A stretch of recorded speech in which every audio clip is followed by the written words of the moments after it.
અને સ્થાનિક સ્વરાજ્યની ચૂંટણી હવે નેતાઓના ધર્મ સુધી આવી છે। પૂર્વ સાંસદ હરિ પટેલના નહેરુ ગાંધી પરિવારના મૂળ પર સવાલથી વિવાદ ઉઠ્યો છે। જવાહરલાલ નહેરુ પંડિત નહીં પરંતુ બિન હિન્દુ હોવાના નિવેદનથી ખળભળાટ મચ્યો।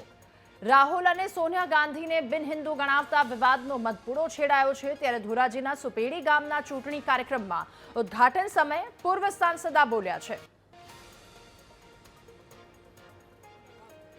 આ દેશની અંદર જવાહરલાલ નહેરુ બધા કરતા જાજા વડાપ્રધાન તરીકે જવાબદારી નિભાવી છે। હિન્દુસ્તાની પ્રજાને પંડિત જવાહરલાલ નહેરુ કહીને કાશ્મીરના પંડિત છે એવી રીતે મત માગી અને મૂર્ખ બનાવ્યા છે।